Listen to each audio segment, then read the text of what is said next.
I love when I find that gap or that space where, like, even now when I talk to a new potential coaching client, if I can sit with them and see a flow of opportunities for them that they either may not be doing or don't know they should be doing or doesn't even exist in their plane of reality, I get so excited. That's Kara Duffy, yes me, and this is the Powerful Ladies Podcast.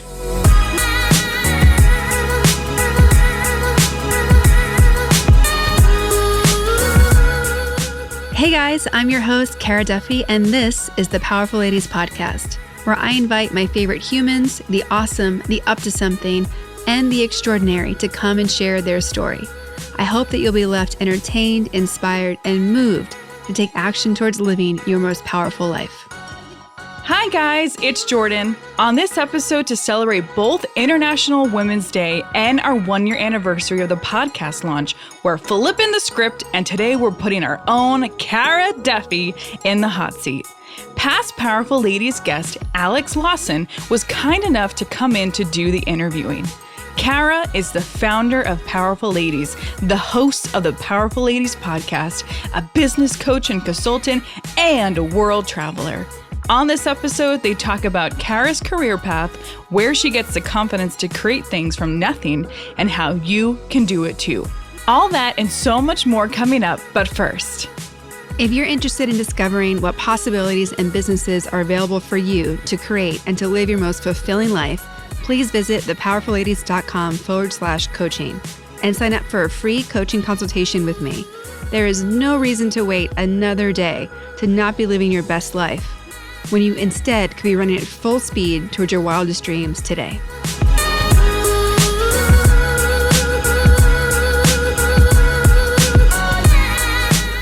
Okay, so today we are going to do something a little bit different based on demand. So I'm caving in to everyone's request and I'm allowing myself to be interviewed for this podcast. And your new host for today is Aleks Lason. Hi. Thank you for letting me turn the tables on you. We made a joke about this and now you took it seriously, so I appreciate that. Yes, I took it seriously based on the fact that there were many comments being like, that would be a great idea. And I was like, damn it. Well, let's do what you always do with everybody. And who is Kara Duffy? Oh my goodness. This is like 500 layers somehow. Should we start with like where I grew up? Or yeah. Okay. So our family moved all the time. I was born in New Jersey, and then we just started moving, and my parents still haven't stopped. If I do the full chronological, it's New Jersey, New York, LA, New Jersey, LA, New Jersey, Philadelphia, Allentown, Georgetown, Massachusetts, Worcester, Massachusetts, Parker, Colorado, Dublin, Ohio, Cambria, California, back to Watertown, Massachusetts, Nuremberg, Germany, Long Beach, California, Costa Mesa, California. Okay, so why all the moving? My parents were both curious and really wanted to do what was best for our family. So my dad was just really committed to, if there was a job opportunity that meant moving, so many people don't want to move. And he said, well, if that allows me to get an advantage, I'll move. And so it became a thing of they also wanted to see parts of the country. Their high school sweethearts. Oh. They had been in New Jersey their whole lives. And when they first got married, they were supposed to move to California. It kind of got derailed because they had to take care of some family obligations and come back. So I think there's that mix of both curiosity and drive to just, have a great life and do things better. And if it meant moving, then that wasn't such a big deal. Did that give you permission to take jobs all over the world and try moving yourself? I don't know if it gave me permission. I never felt like we had a core home that I felt obligated to stay in. I feel obligated to stay close to my family and like try and keep us together. But where that is, I don't feel any obligation. Honestly, I grew up with like a complete adventure, like calling. Like I would, if I could be in a different country every couple of months, I would be okay with that. I really feel this urge to like see and do and as much as I can and meet as many people as I can. Like I'm just like curious to the point where like maybe it's unnecessary. Yeah. I think curiosity is the best thing you can get from your parents. Mm-hmm. So when you moved to Germany, because you moved around so much, did that make this transition going to Germany a little easier for you? I'm sure that are things that I do not remember because it's been so long and I had such an amazing time. So some of the panic may have been like kicked out by all the good stuff. But like I was surprised it happened. I had always wanted to live abroad. I had tried to make it happen earlier. And then a recruiter just called one day. And then next thing I knew, I was moving. And it was one of those situations where they first called and the job they offered wasn't a job I wanted. Would have been a step backwards. Mm-hmm. And then they're like, you were already working at that time or were you still in school? I was already working. I was working at Reebok at the time. And I'd only been at that job for maybe a year. Mm-hmm. And it was my second job like after school. And the recruiter called and I'm like, I don't want that. I'm not going backwards. I'm moving forward. Like it has to be job title and money has to be moving forward. Otherwise, I'm not interested. Mm-hmm. Especially when there were so many options in Boston for working in footwear and apparel. So what happened after you declined the recruiter? She had called with a couple of opportunities. And so I was like, yes to that one, no on that one, whatever. And she's like, it's nice to be in a position where you're able to say yes, no, a year out of college working for Reebok. And I think it would have been like, I was 25, so it was a couple years out. I had first worked at Stride Right after school and that with the footwear company, and then I was there, and then I moved to Reebok. Right. And it didn't occur to me as weird, I think, because so many people in the industry, it was normal. Like it was normal to get these phone calls, especially when you're young and inexpensive and hungry. Right. Like, and there's, I don't know, 20 companies in the Boston area that are constantly looking for people and trying to find the right fit. So at the time, it didn't occur to me as strange. Mm-hmm. In hindsight, I realized how privileged I was that was just the normal for the industry and the city that I was in. But eventually she said, like, no, I think you should pursue it. Like, just talk to them. It's a great company. This is an in. At least go network and make friends. Mm-hmm. And I was like, okay. And so I did, and it was one of the craziest interview experiences I've ever had. So clarify, what job was that? They had initially called about like a junior product line management role, which is the one I didn't want for Puma. Yes. Mm-hmm. And then as we were talking, the position and the opportunity evolved. And then I ended up moving to Germany to be like PLM for all of their kids' footwear. That was my first job there. Mm-hmm. And then I stayed with Puma. No pressure. And it didn't occur, like I was really nervous because like who I saw Puma as from the outside and the opportunity it was for me was huge. Really quick, what does PLM mean? Product line manager. Okay. It just occurred to me as fun. And one of the things I remember most about that interview process was I had one of the final stages was doing this whole presentation about what would my business strategy be for this division. I spent all this time on it. I felt really good about it. And actually one of my best friends who used to be in footwear was staying with me that time. And so like I ran it by her and she's like, yeah, this looks really good. Go for it. And I presented it and they were like, great presentation. We like what you put together. And the like head guy at the time says, I just want you to know the chances of what you've put in this presentation happening are like slim to none. Why? I think it was like, I didn't have any limits on it. I also had no idea how the company worked on the inside. So I was like, we can grow like this and do this and do this. And I just really created it from nothing. Mm-hmm. And he said that, and then I got the job. And then I decided the second I said yes to that job, I was like, I'm going to prove him wrong. Like, we are going to do every one of these things. Okay, so where does this confidence come from? I don't, like specifically about that. Well, just anything, because it seems like you just sort of walk into any situation and go, I'm going to prove this person wrong. Like, you don't allow people to say a half maybe or no. If I use that example as a starting point to answer this question, when I did the research to put that presentation together, I knew it was all possible. Right. I knew it all was. Like I had so much confidence in the data I had done and like the gap that I saw in the marketplace. And I was like, in my mind, I'm like, this presentation is going to be so dumb. I'm sure they're doing all of this already. Because I just thought, like, how is nobody looking at this? Mm-hmm. And then to hear that they weren't, I went, yes. Like, I love when I find that gap or that space where, like, even now when I talk to a new potential coaching client, if I can sit with them and see like a flow of opportunities for them that they either may not be doing or don't know they should be doing, or doesn't even exist in their plane of reality, I get so excited. And I don't know what that is, like how to explain that, but it's just how my brain works. Like, I'll talk to someone and instantly I'm like, oh, they should do, wait, what about this? What about this? And it's not that we have to do them. I'm just curious. Like, are you talking about this? Are you thinking about this? Because if you do, it can lead to this. Yeah, you've done that to me. Yes. Yeah. And it's not even me coming from a place of like selling someone. It's just really what's there. So client or not, like, that's just how it works. Like, but how is it so obvious to you and not so obvious to majority of the people? I would say that it's probably a mix of who I am as a personality, the experience I've had, how I've been trained.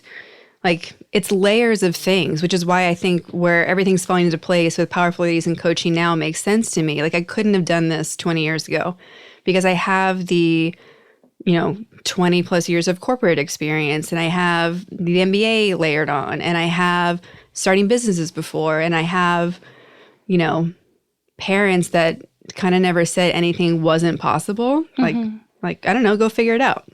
It was common to be like, I don't know, try or do it, or let's get curious about it. Yeah, kinda. And and they have certain phrases out in the marketing world of like, just do it, and impossible is nothing. And like, I really get both of those phrases, and I'm totally biased by coming from the sports world where I know what's behind those messages at like other layers than marketing message. But it's, Marie Forleo has her book that came out recently, Everything is Figure Outable. And I just think it's so true. Like, so much of life shows up to me as a math equation.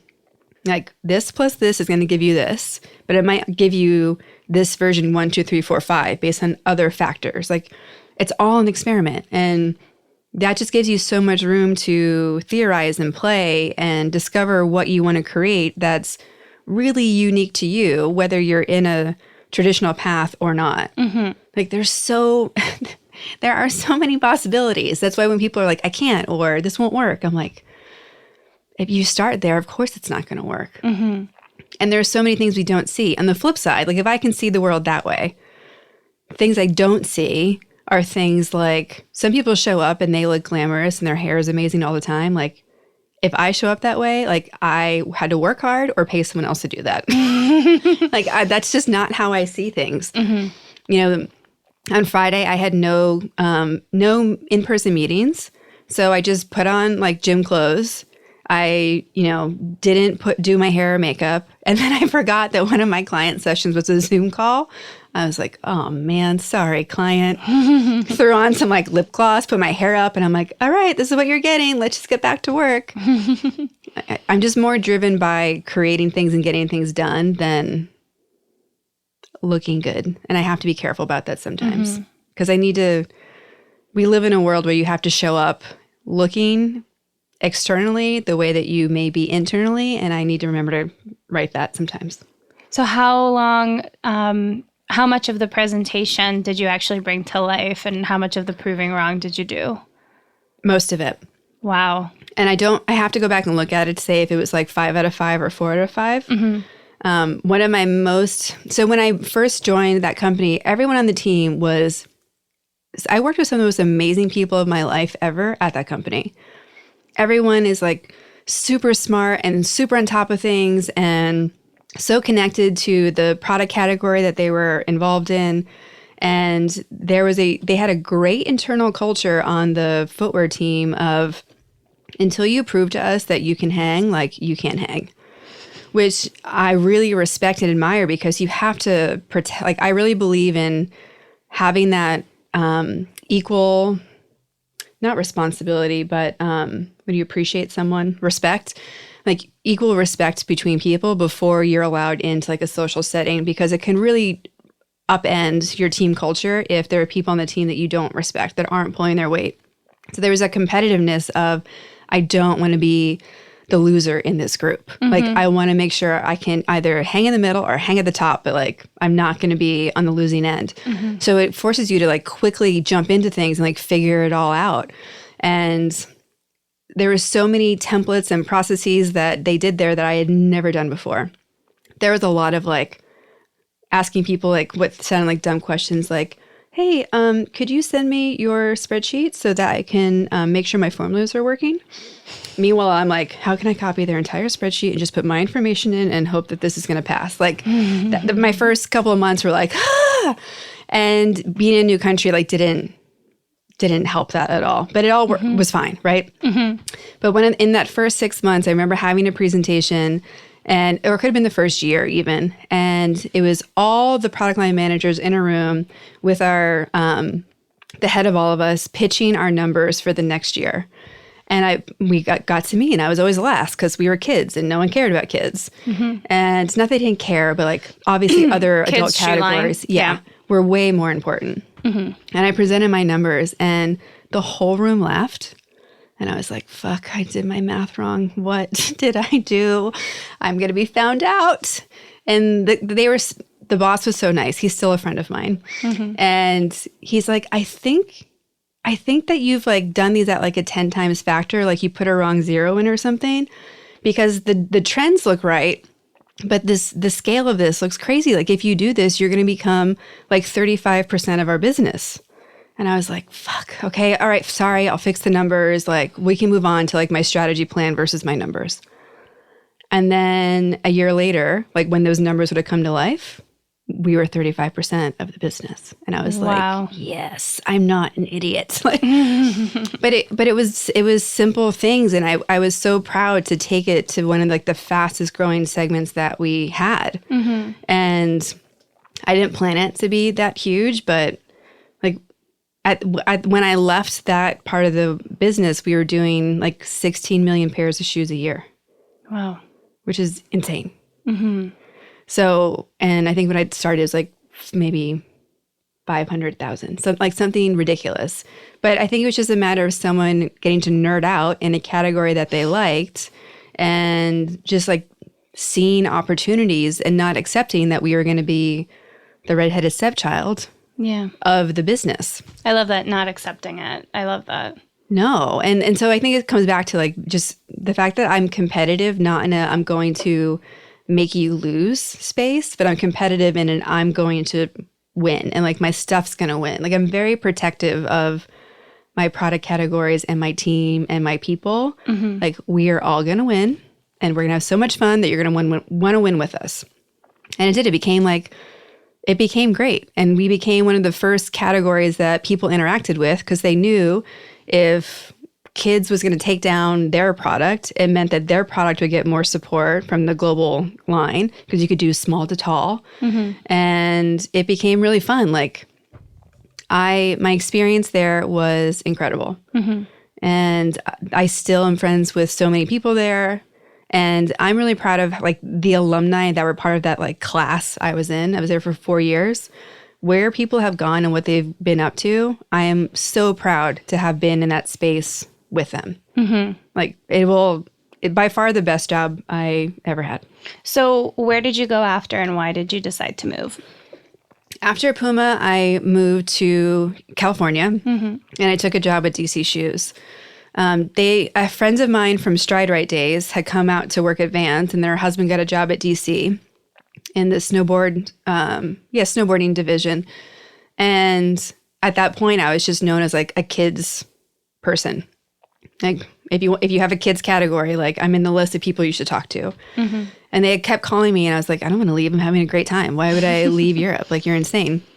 And then, you know, when I was there living in Nuremberg, there's so many expats from all around the world, between Puma and Adidas being there, universities being there, like so many of us. Like all my friends either worked for Puma or Adi. I met like one person that was in that group the whole time there, maybe two. And it's because they were roommates of someone who worked there. And, when you're in that space, there's a lot of turnover because people are either moving within those companies to different global outposts, they're moving on to other companies, and it's not like you don't have any family or friends there. It's like it's like adult uni almost, because you're traveling all the time, you're having so much fun, you're getting to do all these cool things that you have behind the scenes access to because your company's putting them on, or you're the one having to figure it out. But there's a lot of turnover, and it's hard on a lot of people there because you're in the middle of Bavaria in a pretty small city where everyone else is coming from huge mega cities, and they're like, there's nothing to do here. Like, we made most of the fun that we had. So it was at that time where a lot of friends had been leaving, and I wasn't enjoying like who was my management structure at that time. And I just needed to do something else. So at the time I had been interviewing with moving to Adi, basically across the street, going to Under Armour in Baltimore, or coming here. And when I talked to the people, I actually never flew out here. I just talked to people on the phone for the DC interview. Well, that's pretty crazy, because I feel like it's hard to do a lot of convincing over the phone. It's the in-person interaction where you really get to know somebody. So what did you do? Like, how did I say yes? No, how did they say yes to you over a phone interview? I really enjoyed some of the conversations I had. Like, one, I remembered clear as day, like having a phone call with this woman named Salem, and I was like, all right, that's a really unique name, right?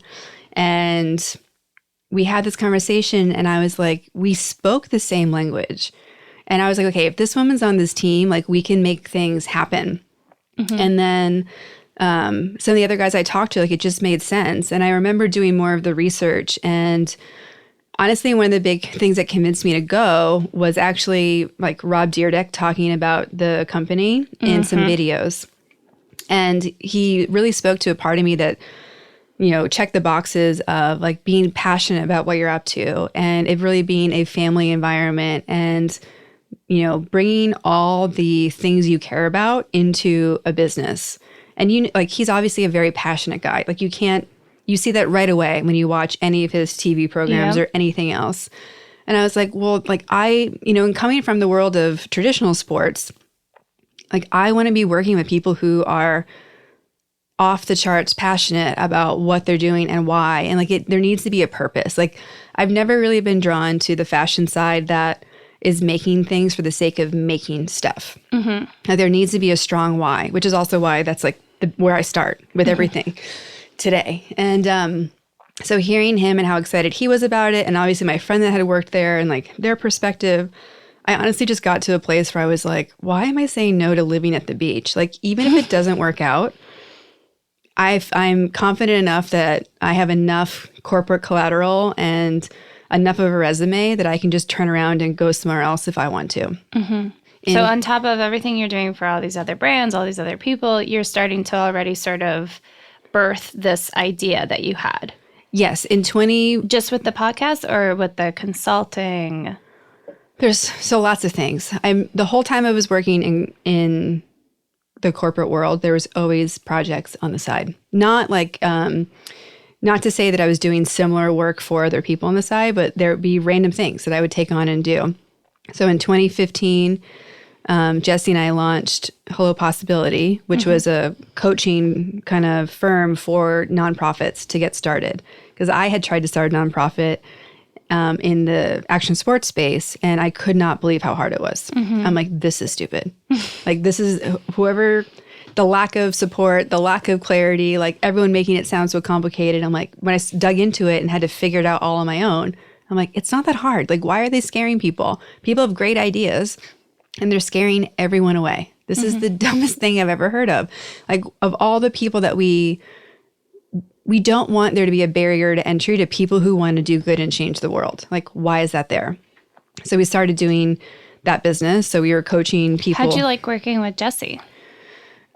Jesse is one of the most like enrolling people I've ever met, which is probably why we're still together. But when he is given the space to motivate people and show them opportunities, and like, he's a natural salesman. So if he believes in something, like everyone's going to believe in it by the time he like leaves the room. And so to be able to my role was more, here's the practical stuff, here's your steps, here's your budget. So I was still in that space of doing a lot of the boring work of business, just because he was like, he's so fancy in the hype and dream and sales space. So I really enjoyed like seeing us come together to change people's lives. It was also really frustrating because he didn't do any of the boring things. Yeah. So I was now running a company by myself and then helping other people run their companies, and he just got to show up and look awesome. And I was like, this is bullshit. Taking all the credit, and you're like, I'm Yes. busting my balls. Yeah. I'm like, I think you need to tell people like who's really doing this work. Otherwise it looks like I'm just an idiot sitting here. And so we had started doing that. And then shortly after Hello Possibilities started, I started Powerful Ladies already for myself. And that's when we were doing it as the events around the world. Like Powerful Ladies hosting events. Why did you want to start doing Powerful Ladies? Kind of coming back to how it was having re-entry into the U.S. when I moved to California. When I was in Germany, I met some of the most amazing people in my life. And I had this group of girlfriends called the Fancy Fraus. And when I was with these women, like I felt the most powerful I have ever felt in my entire life. And it wasn't that powerful in the sense of like, we're taking over the whole world feeling. It was just like who I was got to like shine brightly, and it was okay.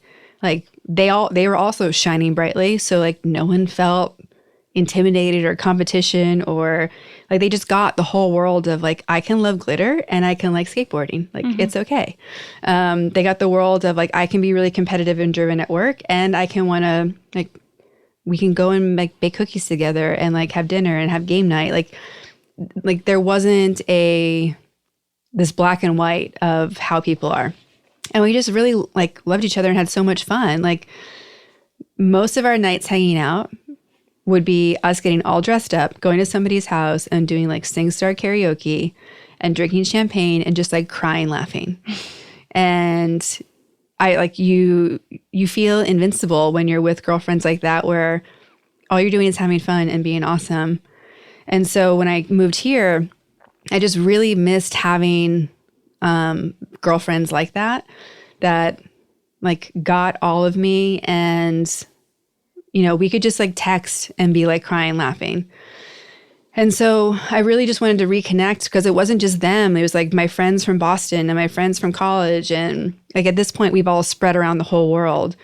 And I just wanted to be able to like hang out. And I think all powerful ladies want more fun, more social time, you know, more time with their people, and like always want to be giving back at some level. Like how can we do more of that? And so I was like, well, if we all have these events on the same day, we can be social with our physical community. It'll be an excuse to like be talking and making this all happen together. So we'll feel connected on that day. And if we ask for donations to the event, then we get to help somebody else out at the same time. And that's how it started. And I don't remember the number right now, but I know we had 9 countries the first year. And I was like, all right, just made a few phone calls. And it's happening. Yeah. And then the podcast came in. The podcast came March 1st of 2019. And Happy anniversary. Yes, we're recording on March 1st, yes.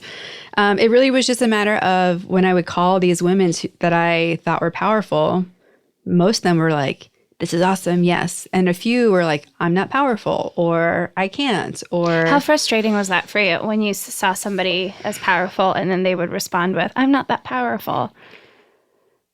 I don't think from the coaching frustrating perspective. Yeah. Honestly, at that time, it was more heartbreaking. Right. Because it just reinforced that not everybody had a fancy Frau group that would have turned around and like smacked me in the face if I had said something like that. And I was like, how do you not know that you're powerful? Like and it also made me really think about like, what is the definition of powerful? And what is the definition of powerful for you? To me, it is somebody who is like just playing the game that they want to. Like being powerful doesn't mean you've achieved everything. Being powerful doesn't mean perfect. Being powerful doesn't mean every day is a great day. being powerful means that you keep chasing things that interest you and light you up despite of whatever else is happening.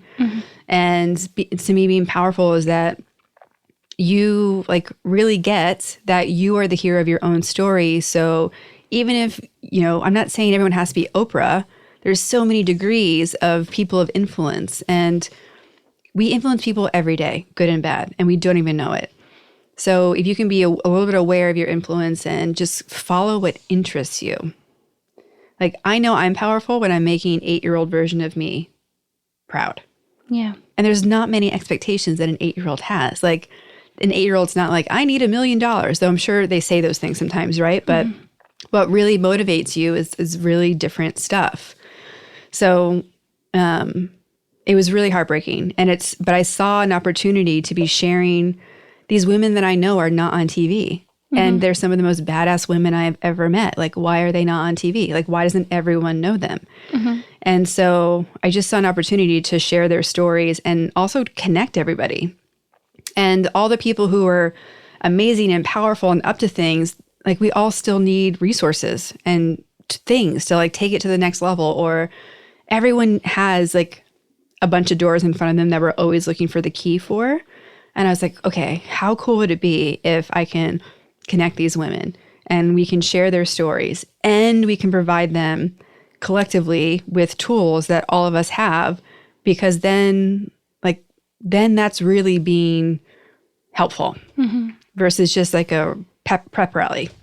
Like, that's not helpful. That might help get your head out of your ass, but it's not going to help you take action and move something that actually causes something else to happen. So when did the coaching start entering? I started coaching people 2015 also. Okay. At different levels. So I was coaching some people through the Landmark program when I was in coaching through the SLP class they have. And then I started coaching some other people through who had spun off of that, who were trying to do different projects and things. And then we were coaching people through Hello Possibility. And it just kept going. And I also started to realize that I was coaching people all day in things. Like, I think it's just when you're leading a group, that's usually what starts happening. Yeah. And it was really through Hello Possibility that I got to see the opportunity to combine the coaching with all the practical business stuff, and the packaging started coming together. Like, a lot of the tools that I'm using today started there. Like, the 90-day checklist we have started there when our first client was like, all right, I want to launch in 90 days. What do I need to do? And so I was like, all right, hold on. Let me give you a list. And it's changed very little since then, because it's pretty black and white. Are you and Jesse still helping the nonprofit companies? We closed Hello Possibility. Was that difficult for you guys to make that decision as a couple? Closing it? Yeah, we talked about it and it wasn't just us, right? There were some other people involved, but we'd probably talked about it for a year. Yeah. Only because whenever we told people about what we were doing, they saw all the possibilities and the opportunity. And they also, like, how do we help? How do we scale this? And we hadn't figured out a way to scale it, because the people who need the help with most nonprofits have no money. And everything that he and I were doing was unpaid. And in fact, we were paying all the bills for the company to exist. So it was a complete charity project. And yes, it made money, but all the money went back to the programs that we were supporting. And it was so much work. And because it really felt like it was just me, I'm like, I will never make a nonprofit again. It just puts too many barriers into everything else you can do. So you both looked at it as more of a learning experience. Yeah. I mean, we're so proud of the things that came out of that. And like, they're out there and they're all living and they're doing amazing things. And it just wasn't what we were supposed to be doing anymore now. And I felt, for me, it was easier to close it when I realized that if there was a nonprofit that wanted support, they could just go to my regular coaching website. Like, it's not changing. Yeah. The what that we can provide you just moved into a for-profit space. And so that felt good. And it wasn't like at that point, we had already graduated all of our programs and there was no need to have it. Yeah. It didn't provide us anything that we couldn't do in a different way. It was just more of like, okay, now I have more work because now I have to close it. But it wasn't, when we made the decision, it was a relief. Yeah. Just looking at the pattern of your career, it seems like everything has happened for you to have this coaching consulting business and the podcast on the side as well. Yeah. It's kind of crazy how it all aligns for you. Do you ever go back and think, wow, things happen for a reason? Do you believe in that? When I go back, when I look in hindsight, I can 100% see like the clear river that got me to here. And there are things I forget happened that catch me off guard. One of my hardest decisions to make is always like, am I choosing the right thing? Because I really always, just like I talked about earlier, see so many possibilities, both for myself and other people. And I remember, this is so silly, but there was a day that I was crying because I realized on that day the chance I most likely would never get to live in Australia. Why? I was just looking at all the realities of like, you know, all right, how much lifetime do people have, and where are people going to go, and why would I ever end up there, and how it impacted everything else. And I was like, oh man, like that's not going to happen. And I was so bummed out about it. And I'm like, you are ridiculous. So that's what upsets me. Like when a door gets shut and it's no longer in the possibility matrix, that's when I'm has the bummed door out. shut though? Of course not. Yeah. Like it was just me having a silly moment. Yeah. Just like since I've gone full time into Powerful Ladies and coaching. Was that scary, by the way? No. It was the least scary decision I've ever made. Least. Which is the opposite of what most people would say. Well, but it wasn't scary because it wasn't a new idea either. Right? Like for 4 years, I'd heard this voice in my head being like, it'd be really cool if you did this full time. It'd be really cool if you did this full time. So what did the first day doing it full time feel like? I don't even remember. Like literally I got laid off from that last job and the next day just started. Like I think I looked like a beautiful mind in our spare bedroom because there was like Post-its everywhere, and I like the little Post-its that are colored plus the big white ones that you can hang up. And literally I was just like mapping things out. Like when you see a sci-fi movie and you see the clear screens that show up with like all the stuff happening, that's literally the only way I can describe what my inside of my brain looks like. So then like got to put that on the outside. And I remember Jesse walked in and was like, what is happening? Yeah, like I thought you were insane and you really are insane. Kara's going through something. Yeah. And like it just like for me, it was great when I got to like see it narrow down and be like, oh my gosh, we can just do this and this. And so many things fell into place, like so many things. Jordan moving here, Jordan getting this job at the studio where we record the podcast. What else all happened at the same time? Like it was the second she got this and I went, I wonder if this is possible, because I've been thinking about a podcast for 4 years now, and I had done all the research before Jordan ever even moved out here. Like I have my notes from back then of like taking these webinars and like, okay, how can I start this myself? And then she moved here and I'm like, is this possible? She's like, let me go figure it out. And she called me back and I was like, yes. Kara's manifestation was so strong that I had to get this job so she could record this podcast. Apparently I set that in motion in the universe and everyone got swept up into it. Do you believe in that, manifesting? It's really hard to say what I believe and don't believe in how all of this works.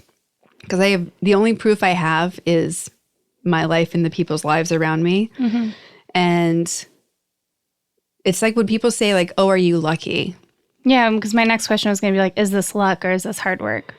But I think the definition of luck really is like working your ass off and keeping your head up. So when your hard work is intersecting with an opportunity, you can see it and you can do something about it. So many people are working hard and their heads down.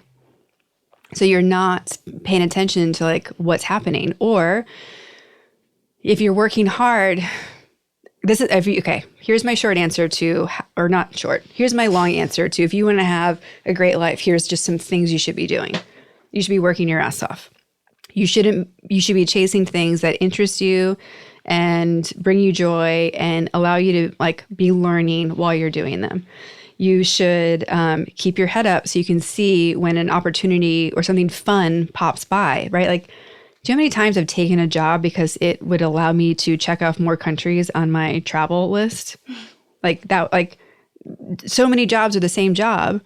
And one might maybe even paid more, but I was like, oh, like the salary is not that different. And this one will allow me to go to Asia. Okay, we're going there.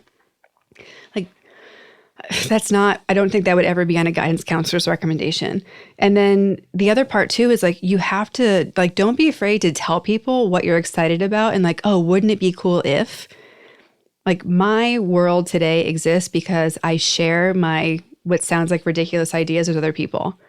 And sometimes they'll be like, oh, you should talk to my friend who does this, this, and this. And I'm like, great. And then I keep going. So you have to be playing on like all these levels, which can sound overwhelming, but in my opinion, you're just being human. You work hard and you talk to people and you do things that you think are fun. And like, if you think that things are possible when you're doing that, like they show up. Like I have a hard time relating to people who live in a space of I can't and it's not possible and like this is it for me. Mm-hmm. And for a long time I used to think like I can evangelize on this. I will convert them. And then I got to a point where I'm like, fuck it. If people don't want to play the game I'm playing, awesome. It's just going to leave more room for myself and the people that do want to play this game. So like, go ahead, stay small. And it can sound so mean to say it out loud that way, but there are so many people who are wanting to play and who are interested in like, what if, and how do we do this? And it like curiosity is definitely a red thread through all of it. When we were interviewing Sasha Sagan the other day, she was asking me something about like, how did this start? Or when have you, because for me, it's like, there's a whole thing of like just asking people, and even people that scare you or that you don't know who they are, you've never met, like just ask. You'd be surprised how many people say yes because they get asked. Yeah. So I know I'm fully aware that people who, like if I want Dolly Parton to be on the show, the only barrier between me and her is just asking. If I go out and ask and she says no or ignores me, then at least I've done my part. You have a clear no. I have a clear no. Rather than a what if. Right. And of course I'm not going to accept like no the first time. So, and then we go into Kara's mentality. Right. No is a no for now. Yes. No, but it's true. No is a no for now. Yeah. And if your intentions are really like, this is going to be so fun and it's so awesome and it's from a pure place, mm-hmm. then like, why should you feel bad about asking again? Mm-hmm. Like, I'm not selling you knives. Like, I just want to invite you to have a conversation to be so awesome. Mm-hmm. And there's this new level of commitment that I feel towards all the women in the Powerful Ladies community, where before, when we first started, I was doing it for me, right? Like I wanted to hang out with these cool people. I wanted an excuse to like talk to people I wanted to talk to. I wanted, just to spend more time doing what I love. And now I really feel this responsibility to like do it for the people who are listening and enjoying it, mm-hmm. and the people who are part of the community and the people who are getting excited about it. Like we're at that curve in the life cycle of something where like it already happened on an operational level last year of like the momentum, but now it's happening at a like outside of me space, which I think is really fun. Because now if I'm like having a bad day or I'm like, I'm just sleep on I'm just going to couch it and Netflix it by myself, like screw work. I don't need to work today. I'm like, no, you don't get to do that anymore because, and this is different from like a wellness day, but if I'm just having a everything sucks day, like, no, like you have all these people who are so hyped on what you're creating, like just go back to the source, go call someone that you want to talk to. Mm-hmm. Like you started this because it's fun. And if you forgot that it's fun, guess what? Now you get to kick your own ass because this is actually really fun. Mm-hmm. But so first full circle back to talking to Sasha. I don't know how I have forgotten this since Powerful Ladies kind of started, but I got a flashback to being in high school, and I don't know, I think it was maybe 11th grade, and we had an assignment in English to interview someone. I don't remember why, But I had just watched Chasing Amy, so it might have been 10th grade. Have you seen that movie? Mm-mm. It's a Kevin Smith movie, Chasing Amy, one of Ben Affleck's like breakout roles. And it was great. Like it really impacted me about like how you could tell these stories. And it showed relationships in a way that I had like raw, in a way that I hadn't seen in all the other rom-com stuff. Because it's not, it is, but it isn't. It's like a gritty rom-com. And I don't know, again, I don't know where this gumption comes from, but I was like, you know, Ben Affleck's not that well known and he's from Boston. I live up the road. I'll just call him. Maybe I'll try and interview him. And I went through the phone book because that's when we used to have phone books still. And I just started calling every Affleck that was in Cambridge. And I don't know, the 5th person I called maybe answered. And I was like, hey, I'm Kara and I'm doing this assignment for school and I have to interview somebody and I'm really inspired by Chasing Amy. So I thought I would interview Ben Affleck. And so that's what I'm calling. Like, so random, like out of control level. And this guy, he goes, well, he's my cousin. I don't know if I can connect you guys, but like, why are you doing this? Like we started talking more and it turned out that he was a reporter that had just gotten back from Africa or the Middle East or somewhere. And I was like, well, I've got you on the phone. Like, can I just interview you? He's like, okay. And so it became this whole thing. And then I just wrote it up to like finish the assignment. Cause I was like, all right, well, that's done. Move on. And it got, I don't know, it just kind of spun out of control. Like my teacher was like, who the hell are you? And like, I told the whole story. I didn't just interview the guy. I started like from what I told you. Mm-hmm. And then I ended up getting like this award and all this like, attention. And they're like, who's this girl that thinks she can just do this? And this is what happened. And so when I was talking to her, I'm like, holy shit. Of course, this is what I'm doing now. Calling up strangers and asking them to have a conversation. I've been doing this much longer than I thought I was. Right. But I didn't remember that. Yeah. Until something about what she shared prompted it. And I was like, I have been a weirdo for a very long time. Mm-hmm. It's funny how we put limitations on ourselves, and it's a simple phone call, simple ask, and how your life can completely change. Yeah. Was your coaching career always like a perfect straight line, or have you had kind of... Definitely not a straight line. Mm-hmm. You know, when you look at like what is a coach? Like it's so many people are coaches today, and like every type of industry, a lot of it is hoo-ha. And there are some people who like really make an impact and provide value. And, you know, I had to dabble in it for a while to kind of figure out like exactly what type of coach I am and what my niche was and like what I did that was different. And honestly, like I'm a better coach because of, you know, Whole of Possibility, of course, and my experiences and even working on Powerful Ladies, because just like I work through my clients, like it's the same process of why are you doing this? Who do you want to work with? Like what makes you unique? What value are you adding that someone should call you versus someone else? Mm-hmm. And when you first start, you don't know that. And I really encourage people to like start and figure it out and pivot. Like you do not need a business plan to start a business. In fact, it usually is a waste of time because you don't know half of the answers. Mm-hmm. So I appreciate you saying that. You are welcome. And yeah, I've done a workshop called From Creative to Entrepreneur. And the first thing I tell people is like, stop making a business plan, especially if you are a creative entrepreneur. It's overwhelming. It's intimidating. You can download 5 million formats on the internet, and they all are usually boring and awful. And 99% of businesses are not pitching to a VC. Mm-hmm. You do not need a business plan. Yeah. You need a lemonade stand. Start there. Mm-hmm. So,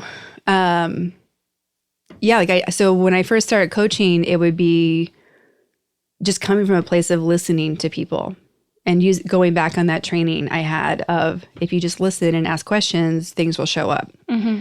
And like the person will figure it out as you're talking to them and asking questions. And as I was doing that, I started seeing like the type of coaching that I can provide or can't. Like I am not a relationship coach. I am not a health coach. I am not a, I think like I'm not in those spaces, like love and health and wellness, like that. I have no interest in them first. Not that I have no interest in those topics, but like I don't have any other secret formulas that other people don't have in those. Like there are people who that's all they do and they should go and do it. And I started to see like what, even within the business coaching space, like what type of business coach or consultant am I? Like, how can I change people's lives and businesses? And so when I really started extrapolating what that is, like I believe that if you can monetize your love language, everything's going to work. Break down the love language for me a little bit. Perfect. Well, there's the book about the love languages that's out there.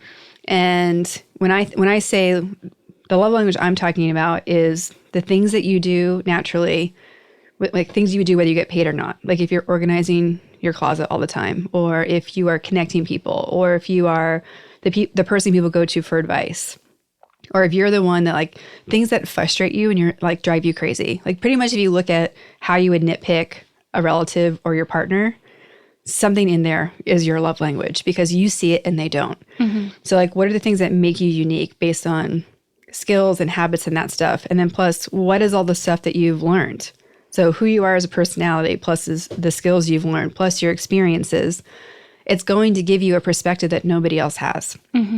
And within that, just because you know how to do it, just like when I got pigeonholed into making calendars for a while, like, sure, I can make calendars all day and I can make them in 5 minutes. And then what? Right? Like, yeah, I can do it. Doesn't mean that it's my love language. Do I mind getting paid to do it? No. Like, because it doesn't take me long. So you're also looking at what can you do faster than anybody else? What do you enjoy doing to some extent? Or what do you not mind doing sometimes?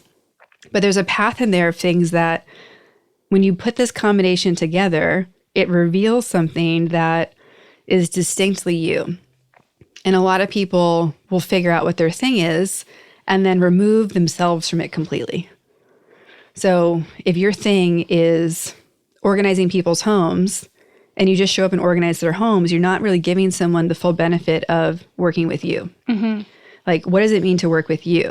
Like, do you show up and like you bring your favorite jams and like you're dancing and organizing? Like, do you show up with essential oils and like you're really getting the whole space to change, not just the things? Like, what is it about you that is unique? And we get so nervous to be us and be different that we forget that that's like the golden ticket we have. And it's like, so if you can put like, obviously unicorns are a thing that follow me around and people know this. So like, how can you, what is it? I want you to kind of get into that a little bit. Perfect. So the lead in is how can you be your own unicorn? Because people need unicorns. And just to mention that Kara has a tattoo of a unicorn horn on her finger. I do. And this all started from a fancy frau thing because there was, my friend Andy sent me a text one day that was like super gloomy in March in Germany.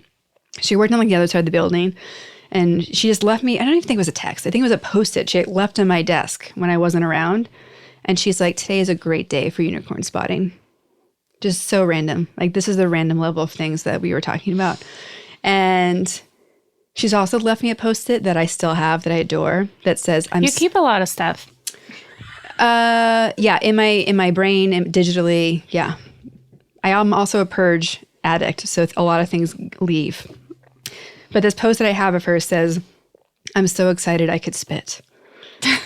Exactly. It like I saw it and burst into laughter and I'm like, this is why I love this human. Like this is the message that got left. So she sent me this thing about today's a great day for unicorn spotting because basically the day sucked. And so the only reason it would be good for anything is if you discovered like fairies or leprechauns or a unicorn showed up because like this day is gross. And then I just kind of took that unicorn spotting and made it into a hashtag on Instagram because that's when like unicorns were like coming out of everywhere. And I don't know what the trigger point was, but suddenly people around the world who are like friends of friends were like tagging me in unicorn stuff and like using the hashtag and like thought of you today. I've never met them. I'm like, this is out of control. And so much so that my office at DC would like because this followed me from Germany over, and my whole office was filled with unicorn stuff. And I don't remember who the grip tape was, but they did a purple grip tape with like a scene from like almost like was it Sally? She does all the crazy 90s like graphics. Frank. Yes. Frank. Lisa Frank. Yeah. Not Sally. I don't know why I think it's Sally. So it was like this scene, very girly, of a unicorn in a meadow on a grip tape, which I thought was awesome. And like that just appeared in my office one day with a note from Jeff Taylor, like, of course you need to have this. And people just like random things would show up in my office that I did not have. Like it wasn't me hanging up unicorn stuff. It was like people making it like a unicorn shrine. Is that where your good luck comes from? Maybe. Just like all the... Some people have Lucky Charms. You have unicorns. There's just unicorns. But it's just a great analogy that goes back to like, don't be afraid to be your unicorn. Right. Like honestly, the world needs you to be. And if you aren't, in my humble opinion, if you aren't using your skills and abilities to like have fun and play all out and make an impact, no matter what size that is, then like not just are you missing out, but like we're all missing out. Mm-hmm. Like you're here for a reason, right. And you don't need to know what that is. Mm-hmm. There's so many ways to discover it, but like, wouldn't you want to show up and be a contribution? I want you to take a second to really think about where you're at in your career right now. Mm-hmm. All the manifestations you've made that have come to reality, the guests you get to speak with mm-hmm. that you admire. You're a year in the podcast, over a year's worth of content from it. You know, where you are with your coaching, where you are with your networking events that you do that I've attended that have changed my perspective to how I approach my daily life. Yay. No, I swear. I mean, Jordan, where the hell have you been at those events? But when you look at all of that, you must be very proud of yourself.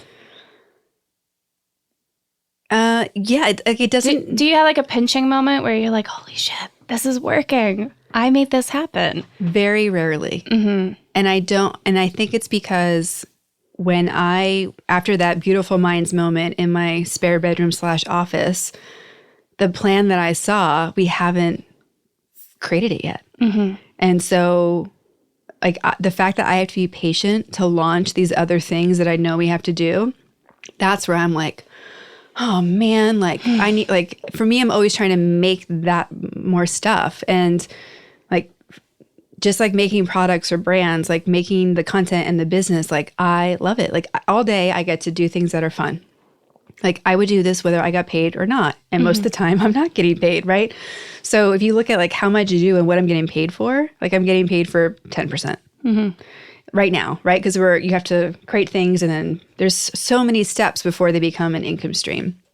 And so there are moments like I am so grateful for where I am. I'm so present to like how awesome it is that this is working and that I am getting paid, and that, you know, when I was laid off from that last corporate job and I looked at my bank account, like at that time, like I was the breadwinner significantly.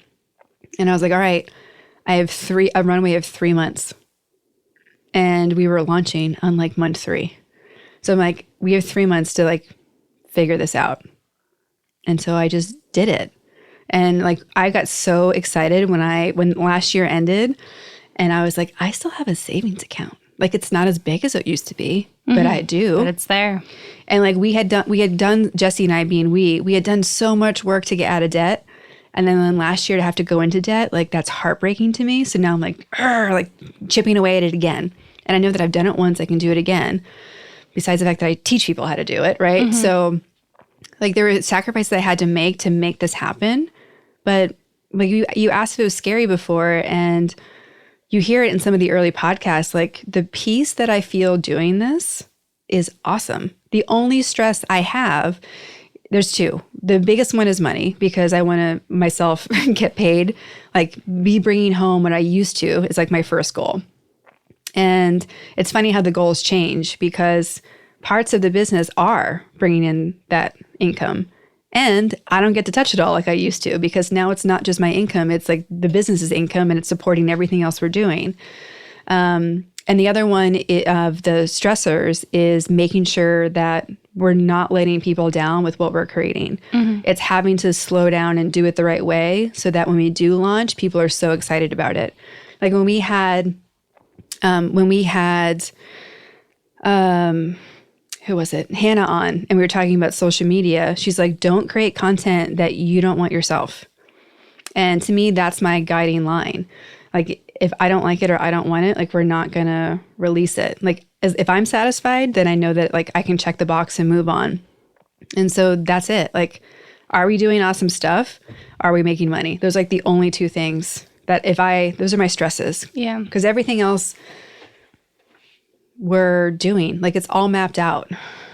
If I can say something really quick, I just want to take a pause and say that, sorry, I need to smile. Because I'm getting emotional now. I want to say that I'm really proud of you, because in the very beginning, I was like, oh, I don't know about this, or like where it's going to go. Jordan, tell us how you really feel. Well, no, like working at a network and like having to go through all different shows, and most of the time they're comedies, but then for you to be like, I want to do this, and I'm like, okay, like I'm here for it. This is the first project where you creating this content has never been about yourself. It's never been about like, I need to say something here or do this here.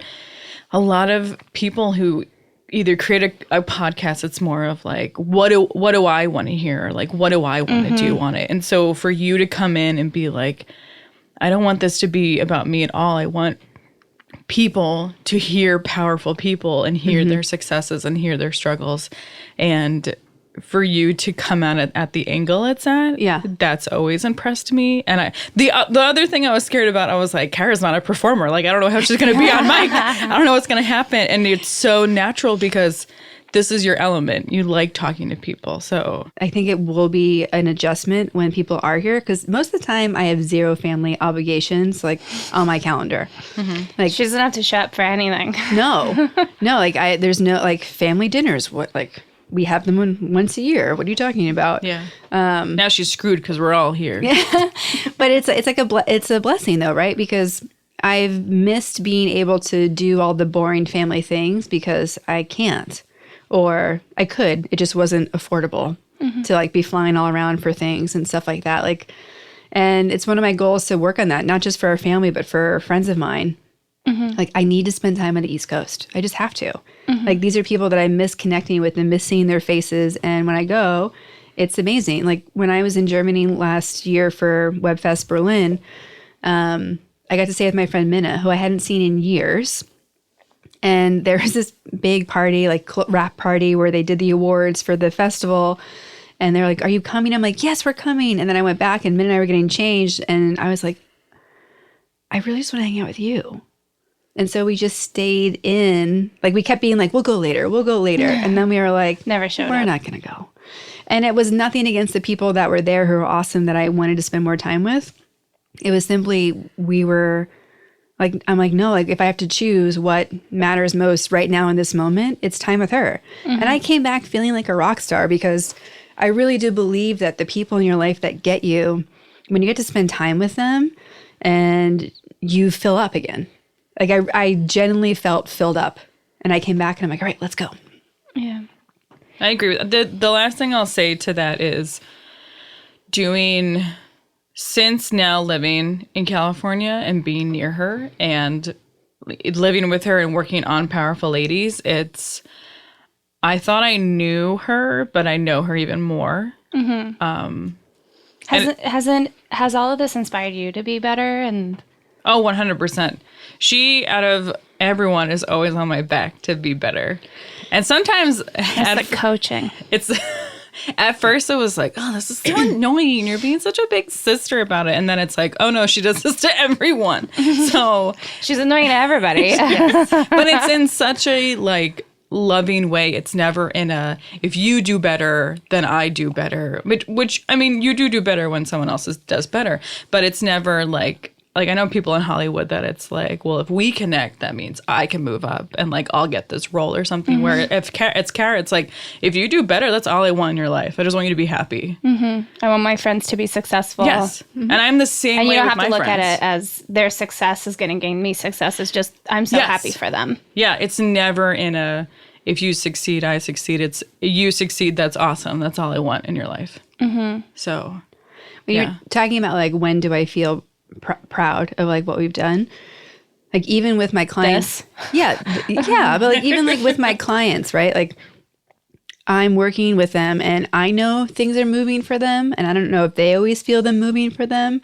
So like I feel the excitement when I see it move. Yeah. And then when they see it move and it comes back, it's not necessarily it's more like relief than it is pride. I'm like, oh, phew, now they see this hard work. Like I am making an impact for them. Like I can see the impact happening in real time, but it doesn't show up for them until there's like a pause, a delay in the impact showing up for them. So every time that they see the impact, I'm like, oh, phew, okay, it's working. So I think it's more like relief when we get things off the to-do list, and relief when other people say it's working too, and relief when like people show up to a Powerful Ladies meetup and they're like, this was great. I'm like, okay, good. I had no idea how it was going to go. Great. And after doing all those events, how are you still not confident that all those events are really beneficial? It's not that obviously I show up, right? So I think that they're purposeful and that they'll be there. But I think it's a combination of like, I'm going to show up the best way I can. And I don't know who's going to show up on the other side. So every event really is a new combination. It's not like we're doing a course where the same people show up every week. So there's like, we're not building that momentum. Like every time it's like brand new. It's like a first date every time I do an event. Even though we're getting more and more people to like be consistent with coming, it's been a lot of, most of the people who show up every time are different. And so to me, the success is when the other people get it. It's not like I showed up and I did it and like I kicked ass. And I'm like, well, I only kicked ass if they said I kicked ass. Like that's the only way it works. So, if I think I did awesome, it doesn't matter. You also drive from a place of how can it be better?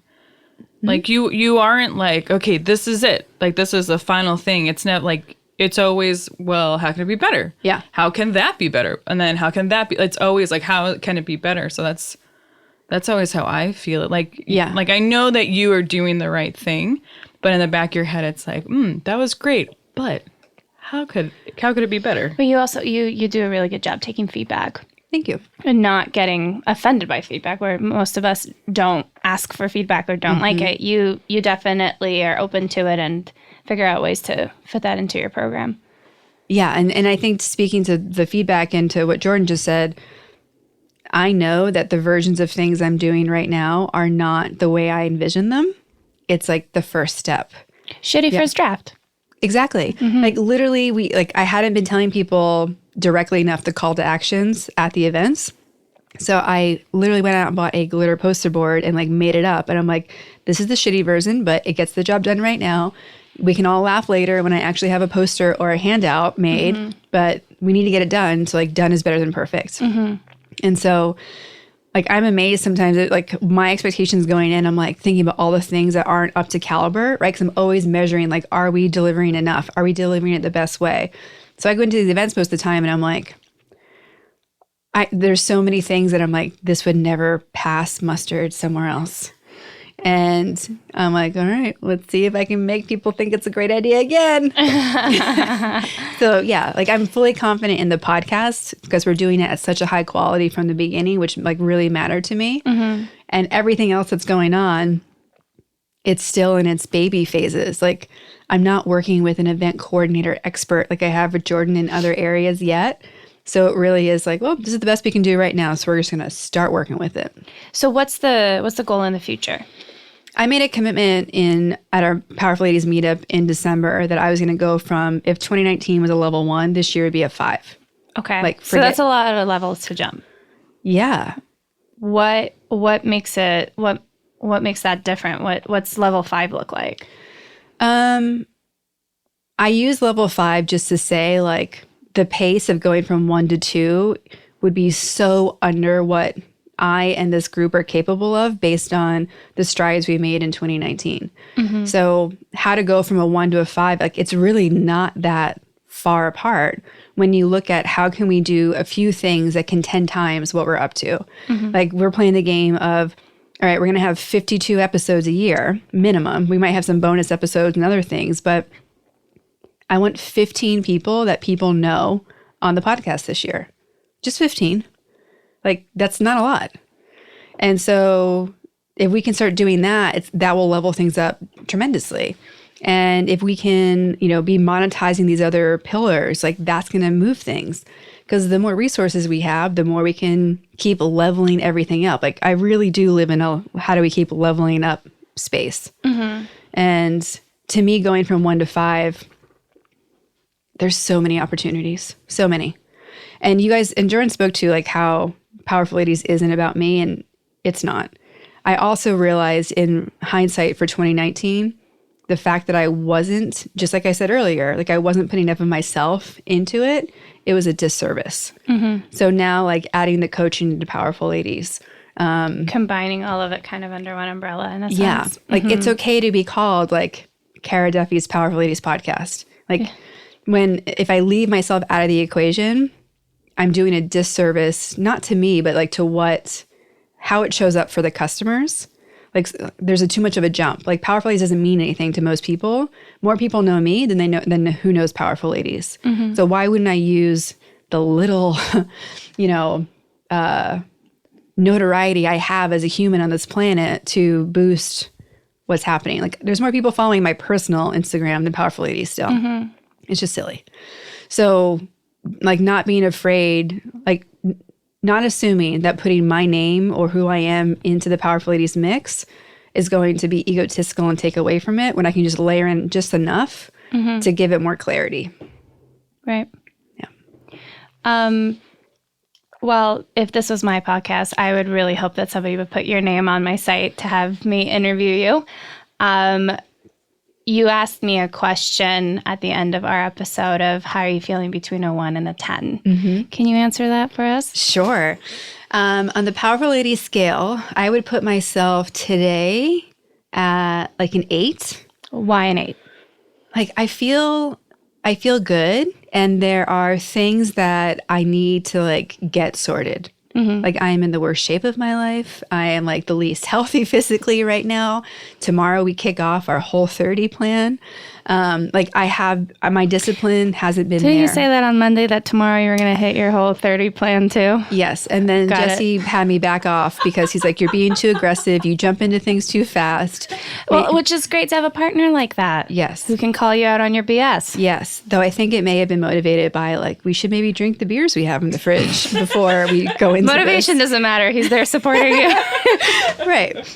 So I'm just like really pro Jesse. So I'm a his side. I like it. He'll appreciate that. So for me, I see 8 because I'm always looking for what's next. And I don't think I would ever say I was a 10 just because 10 sounds complete on a 1 to 10 scale, and I'm not complete. Right. And there are certainly days that I go up and down. And I always give myself a lower rating when I'm not following the advice I give to my own clients. And like the past 6 weeks, I've been working 14-hour days. I haven't gone to the gym. Like I've thrown everything out the window unless it was like work that had to be done. And that's like the worst way to plan a business. Like I would never let my clients do this. So now I'm excited to like layer it back in. And I'm just excited. Like the past week, there were a few changes that happened that really were shifts for me to really get back to feeling confident in how I've been doing things and taking actions. And I am really excited for that because it just gives me this peace of mind and renewed confidence of like, we got this. Let's do this. You have an amazing team. You've got amazing people. Like, let's go and just drop the bullshit, just like I would tell someone else. What kind of advice would you give to people, whether they're in business or in their personal life, coming from a coach? first, go get a coach. It's my advice all the time too. No, it's so like, it's crazy. Like whatever you are up to, there is a coach out there for you. And if you want to be living a big life and you think about, all these people who are kicking ass, who is the team they have? They have personal trainers, a coach. They have executive coaches, another coach. They have advisory boards, technically a whole bunch of coaches, right? Like what's your coaching structure around you so that you are guaranteed to win? Like, just like we are not good at deciding who we should date sometimes on our own, we need our best friends and our family to be like, good idea or bad idea. You need that for all of life. So if you want to be playing at a caliber of your best potential, like think about it like an athlete. Who's going to help you get there? Who's going to make you feel a little bit uncomfortable? Who's going to call you on your shit? Who's going to make sure you don't injure yourself because you're doing something in a way that could hurt you? So your advice is get a coach. Yeah, the short answer is get a coach. And then the second answer would be like, quit being a wimp and playing small. Like, just you're allowed to dream. Like, start there. Really think about if you could have anything you wanted, like how awesome could your life be? What would it look like? And once you see that, go talk to your coach about how do you make it happen. Do you have a favorite quote or anything you want to leave people with? Yes. My friend in high school, Al Bilo, gave me a birthday card when I was 16 that he hand drew. And it said, I have no idea where he got this from. So if someone can find the source, that'd be great. He could have pulled it out of his ass. I'm not sure. But it said, let your mind be focused and your spirit free. And that's kind of my main rule in life. Be focused, get shit done, and be free about like how it all shows up. I love it. I love it. Well, thank you. Thank you for this opportunity.